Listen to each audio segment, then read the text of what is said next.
voltando aqui para mais um vídeo, onde nós vamos conversar sobre a nossa Bolsa de Valores, fazendo uma análise de cenário deste segmento de vídeo, que chega ao de número 90 aqui no canal, que diz respeito a uma análise que nós fazemos mensalmente sobre o endividamento das famílias, uma vez que isso é importante do ponto de vista que é um dos propulsores da nossa economia, o que faz com que a gente possa enxergar do ponto de vista, na verdade, da prosperidade ou até no sentido contrário, e isso de alguma forma nos ajuda a ter uma expectativa, tanto positiva quanto negativa, vai depender da interpretação que nós fazemos em relação ao nosso mercado.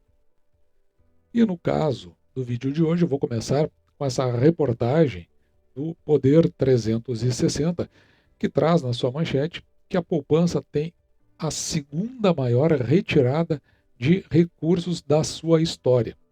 Os saques foram de 86 bilhões aproximadamente, isso quando nós consideramos o espaço de tempo entre janeiro e setembro. Então nós vamos considerar apenas os 9 meses, os primeiros 9 meses do ano, para que a gente possa entender o que está acontecendo. Veja que a caderneta ela tem saldo negativo desde 2021, fica até meio difícil de entender nesse subtítulo, mas o que está querendo dizer é que 2021, 2022 e agora 2023, nesses primeiros 9 meses, houve saldo negativo na poupança.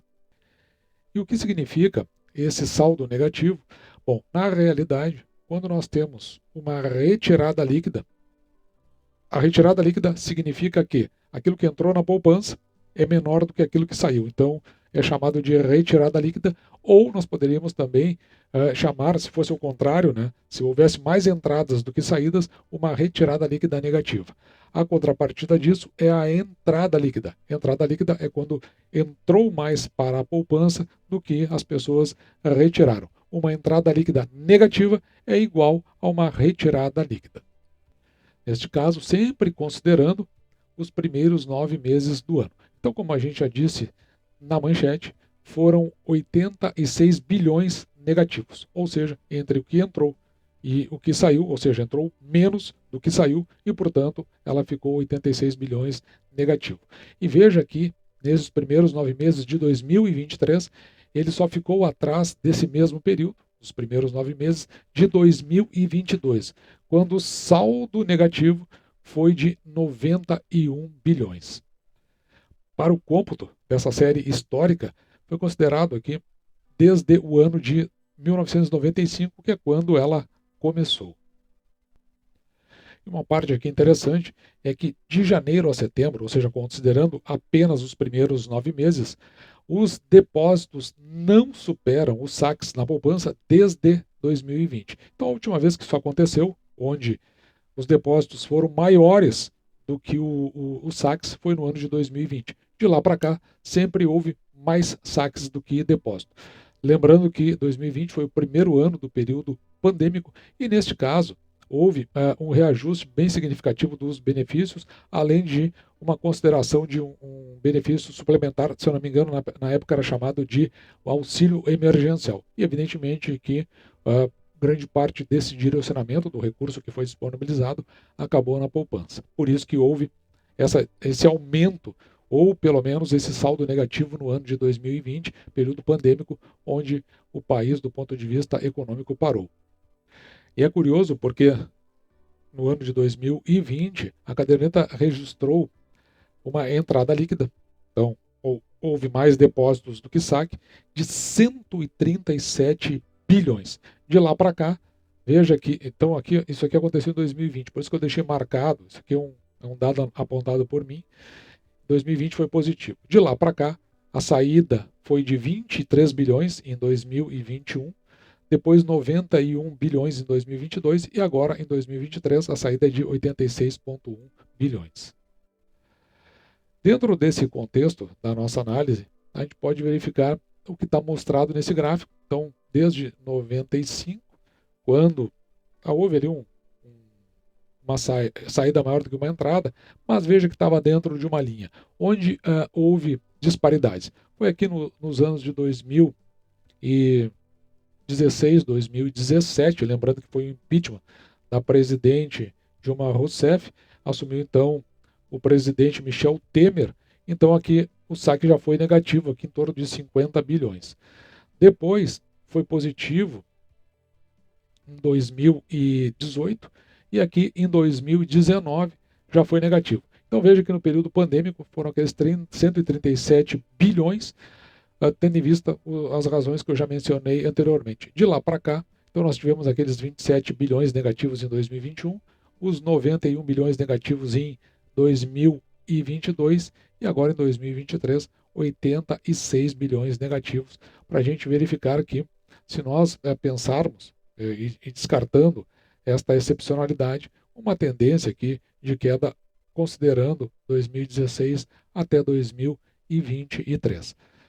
E a parte que me parece mais relevante dessa reportagem é justamente a que está destacada aqui embaixo, né? A poupança também é impactada pelo momento econômico do país, o que nós estamos vivendo dentro da política econômica que está sendo estabelecida daquele que foi o governo, o candidato vencedor do pleito do ano passado. Ele trouxe uma nova forma de fazer a gestão econômica do país.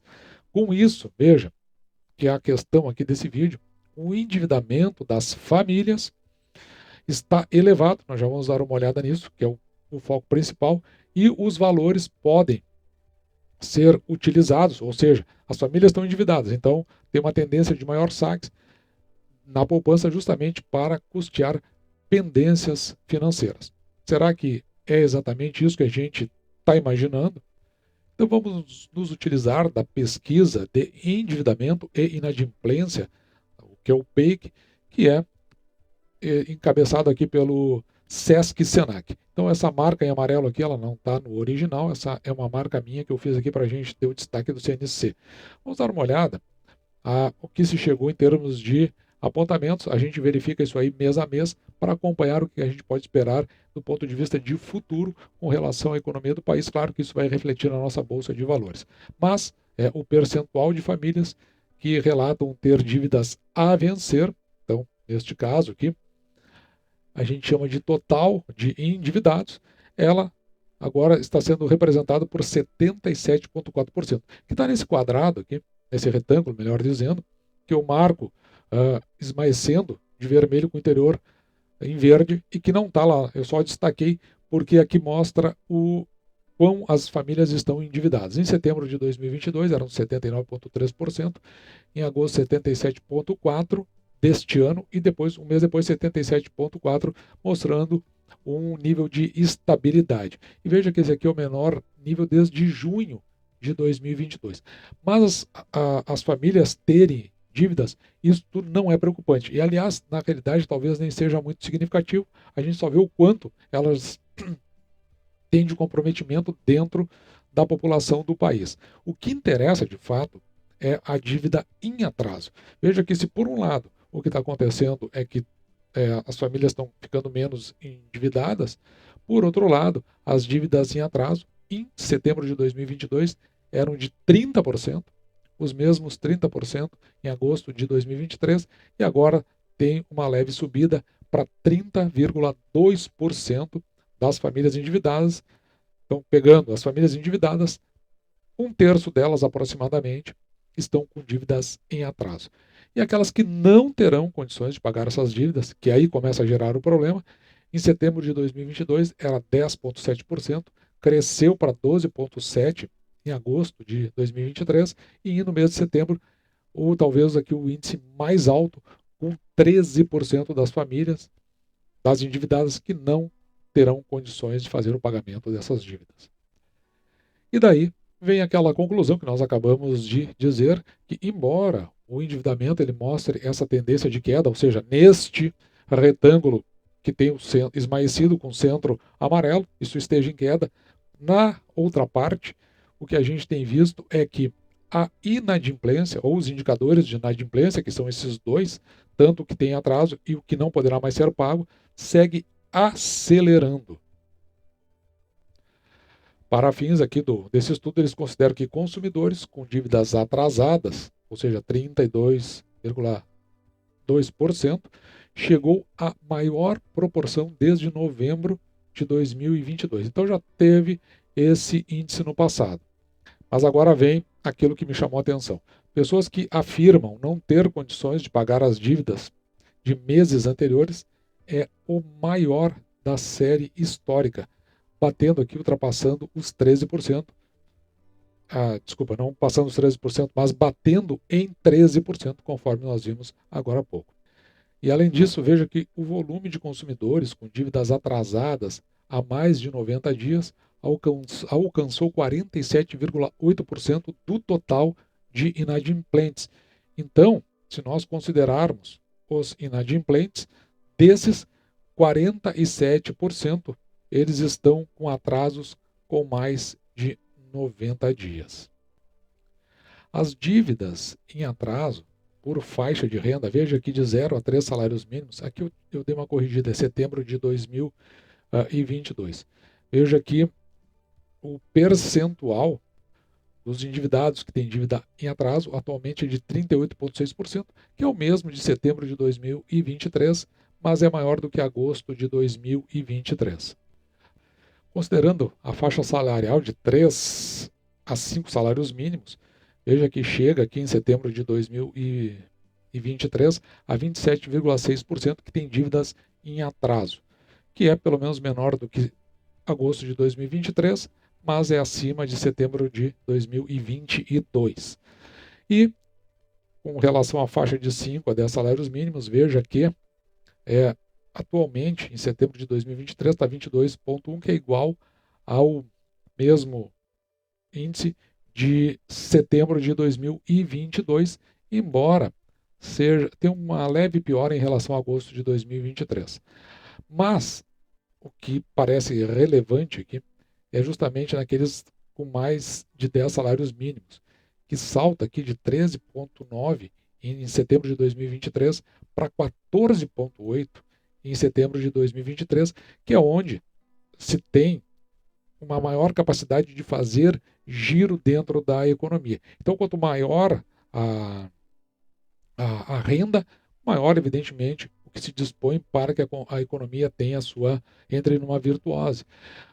Por outro lado, quando nós falamos da questão de dívidas em atraso, onde se recebe menos, onde se tem menos renda, o que ocorre ali é que você empurra essas pessoas cada vez mais para a miséria. Da mesma forma que você empurra dentro das classes que recebem um maior salário para uma classe abaixo. Então você está empurrando. O indicativo disso tudo, se não houver um controle, é que justamente a gente pode notar aí uma tendência de empobrecimento generalizado no Brasil, que é demonstrado, aqui no caso, com aqueles que não terão condições de pagar suas dívidas, as dívidas que estão atrasadas. Veja aqui, de 0 a 3 salários mínimos cresce de forma muito forte, aqui, indo a 18,3%, se nós compararmos desde setembro de 2022, o quanto esse índice vem aumentando. Mas isso também acontece com 3 a 5 salários mínimos e de 5 a 10 salários mínimos, mas principalmente com mais de 10 salários mínimos, passando de 3% em setembro de 2022 para 4,1% em setembro de 2023. E por isso a gente vai ver o reflexo dentro do índice de confiança do empresário do comércio, que é o ISEC. Viu como o empresário ele está sentindo a capacidade que as pessoas têm de evoluir dentro do mercado. Veja aqui, aqui nós temos duas linhas. A primeira é o ISEC, e aqui o ISEC quando desconta a questão sazonal, aquilo que influencia. E veja aqui a confiança dos integrantes do mercado, do comércio, veja que ela vem se deteriorando aqui desde setembro de 2023, ela vem descendo, chegando agora a 113,1%. Quanto menor esse índice, menor é a confiança. E aqui no caso, lembrando que nós estamos considerando esse setor aqui do comércio, veja aqui, nós temos aqui duas leituras. A primeira está aqui nesse segmento, que é quando o entrevistado ele responde com relação à situação atual. Veja que com relação à economia, a confiança ela cai 17,9%. Com relação ao setor, o setor aqui é o comércio, cai 20,7%. Isso olhando para a condição atual. Olhando para o futuro, ou do ponto de vista da expectativa, veja que ela não é tanto, mas quando o integrante do setor, aqui do comércio, ele olha para frente, com a economia, a confiança cai 8,5%. Da mesma forma que a confiança em relação ao setor cai aqui 7,4%. E por conseguinte, a partir disso, se começa a verificar qual a intenção que os integrantes do setor têm do ponto de vista de investimento. Veja que a confiança na contratação de funcionários cai 10 pontos percentuais e no desenvolvimento da empresa cai 12,1%. E por conseguinte, o otimismo ele acaba caindo, tendo essa piora no mês de setembro. Veja que também ele já vem se deteriorando desde setembro de 2022. Essas linhas estão segmentadas. Se for a linha azul, é vestuário, tecidos e calçados. Na linha roxa, supermercados, farmácias e perfumarias. E na linha cinza, eletrodomésticos, etc. Mas o que vai nos interessar aqui são esses dois, do vestuário, tecidos e calçados, supermercados e farmácia. Veja que neste caso, o otimismo para supermercados, farmácias e perfumarias é talvez aqui o mais baixo desta série que computa desde 2022. Da mesma forma, também há uma certa desconfiança tanto para vestuário, tecidos e calçados. E nós temos aí, por um lado, né, famílias consideravelmente endividadas, mas não o endividamento em si não é o problema sempre é a condição que se possa ter para o pagamento dessas dívidas, que a gente vê aí, os índices, aqueles que estão em atraso, começa a ficar muito alto, e aqueles que não vão poder pagar de jeito nenhum é o maior da série histórica. Evidentemente que isso reflete nessas pessoas do ponto de vista do seu consumo. E a gente vai verificar isso aí justamente no otimismo que é apresentado pelos integrantes, ali no caso específico do segmento de comércio, porque, evidentemente, se não está entrando, as pessoas não têm a expectativa do seu investimento. O que sinaliza para nós um futuro aí talvez um pouco mais duro. E quando esse futuro se torna duro, me parece, claro que é a forma de dizer do ponto de vista de investimento, que se torna, no geral, no mercado, com o pessimismo, uma maior propensão a não fazer investimentos. E aí que surgem as oportunidades para aquelas ações, principalmente que fazem parte aqui da carteira do canal. Mas você avalia isso conforme a sua interpretação para ver se realmente estamos aí entrando talvez num gap onde se vão apresentar oportunidades para maiores aquisições para as nossas carteiras. Dito isso, vou ficando por aqui, me despeço de você e deixo, como sempre, o meu grande abraço!